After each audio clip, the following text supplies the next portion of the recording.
जय जय सीताराम। प्रिय भक्तजनों, आइए इस वीडियो के माध्यम से जानते हैं कि इस वर्ष ऋषि पंचमी का व्रत कब है और इस व्रत को किस प्रकार करना चाहिए, किस भगवान की पूजा की जाती है, साथ ही साथ पूजन की विधि क्या है और किस प्रकार का कथा और पूजा करने से किस फल की प्राप्ति होती है। तो आइए मित्रों, विस्तृत रूप से इस ऋषि पंचमी का सारा वृतांत जानते हैं।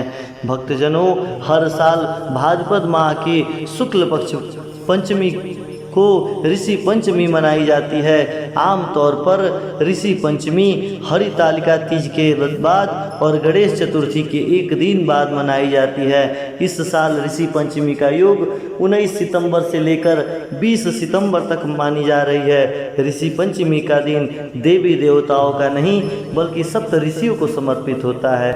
मित्रों, ऋषि पंचमी इस वर्ष 19 सितंबर से 20 सितंबर के बीच में है। कुछ लोग 19 सितंबर को भी मना रहे हैं, किंतु कुछ लोग बुधवार अर्थात 20 सितंबर को भी मना रहे हैं। ये पर्व गणेश चतुर्थी के एक दिन बाद मनाई जाती है। आइए मित्रों, जानते हैं कि ऋषि पंचमी व्रत किस प्रकार से किया जाता है और क्यों किया जाता है। शास्त्रों के अनुसार महिलाओं को अगर अनजाने जाने में उनसे कोई पाप हो जाता है तो पापों से मुक्ति प्राप्त करने के लिए ऋषि पंचमी का पूजन किया जाता है। हिंदू पंचांग के अनुसार हर साल भाद्रपद मास के शुक्ल पक्ष की पंचमी तिथि को ऋषि पंचमी का व्रत रखा जाता है। यह व्रत सुहागिन महिलाएं और लड़कियों के लिए खास होता है। इस पावन दिन सप्त ऋषि का पूजन किया जाता है। इस दिन सप्त ऋषि का आशीर्वाद प्राप्त करते हुए सुख शांति और समृद्धि की कामना से महिलाएं इस व्रत को करती हैं। आइए मित्रों, इस ऋषि पंचमी के कथा को सुनते हैं। मित्रों, सतयुग में विदर्भ नगरी में सेनजीत नामक राजा हुआ करते थे। वह ऋषियों के समान थे। उन्हीं के राज में एक कृषक सुमित्र था। उसकी पत्नी जयश्री अत्यंत पतिव्रता थी। एक समय वर्षा ऋतु में जब उसकी पत्नी खेती के कामों में लगी हुई थी तो वह रजस्वला हो गई। उसको रजस्वला होने का पता लग गया, फिर भी वह घर के कामों में लगी रही। कुछ समय बाद वह दोनों स्त्री पुरुष अपनी आयु भोगकर मृत्यु को प्राप्त कर लिए। जयश्री तो कुतिया बन गई और सुमित्र को रजस्वला स्त्री के संपर्क में आने के कारण बैल की योनि मिल गई, किंतु ऋतु दोष के अतिरिक्त इन दोनों का कोई अपराध नहीं था। इसी कारण इन दोनों को अपने पूर्व जन्म का समस्त विवरण याद रहा। वे दोनों कुतिया और बैल के रूप में उसी नगर में अपने बेटे सुचित्र के यहाँ रहने लगे। धर्मात्मा सुचित्र अपने अतिथियों का पूर्ण सत्कार करता था।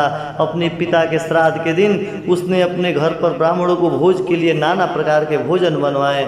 जब उसकी स्त्री किसी काम के लिए रसोई से बाहर गई तो एक सर्प ने रसोई की खीर के बर्तन में विष डाल दिया। कुतिया के रूप में सुचित्र की माँ कुछ दूर से सब देख रही थी।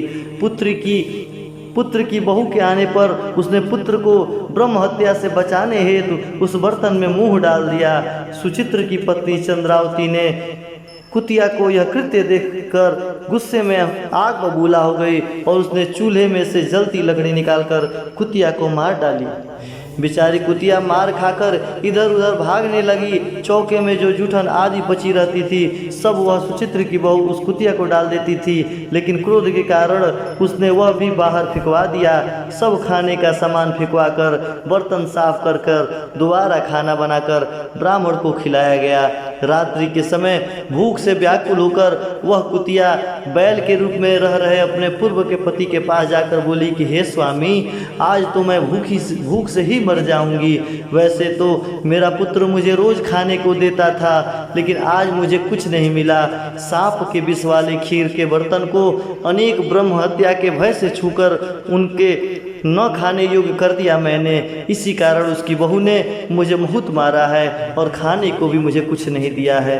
तब वह बैल बोला कि हे भद्रे, तेरे पापों के कारण तो मैं इस योनि में आ पड़ा हूँ और आज बोझा ढोते ढोते मेरी कमर टूट गई है। आज मैं भी खेत में दिन भर हल से जूझता रहा। मेरे पुत्र ने आज मुझे भी भोजन नहीं दिया है और मुझे बहुत मारा है। मुझे इस प्रकार कष्ट देकर उसने श्राद्ध का फल को निष्फल कर दिया है। अपने माता पिता को इन बातों को सुचित्र सुन रहा था। उसने उसी समय दोनों को भरपेट भोजन कराया और फिर उनके दुख से दुखी होकर वन की ओर चला गया।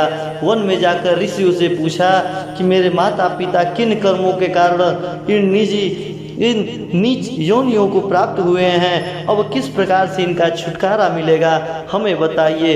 तब सर्वोत्तमा ऋषि बोले कि तुम उनकी मुक्ति के लिए पत्नी सहित ऋषि पंचमी का व्रत धारण करो, उसका फल अपने माता पिता को दे दो। तब भाद्रपद महीने की शुक्ल पंचमी को मुख शुद्ध करके मध्याह्न में नदी में पवित्र जल में स्नान करना और नए रेशमी कपड़े पहनकर अरुंधति सहित सप्त ऋषियों की पूजा करना। इतना सुनकर सुचित्र घर लौट आया है और पत्नी सहित मिलकर विधि विधान से ऋषि पंचमी का पूजन किया। उसके पुण्य से माता पिता दोनों पशु योनि से छूट जाते हैं। इसलिए जो महिला श्रद्धा पूर्वक ऋषि पंचमी का व्रत करती है वह समस्त सांसारिक सुख को भोग कर अंत में वैकुंठ चली जाती है। इसलिए मित्रों, यह ऋषि पंचमी का व्रत किया जाता है। तो प्रेम से बोलिए सप्त ऋषि की जय, माता अरुंधति की जय।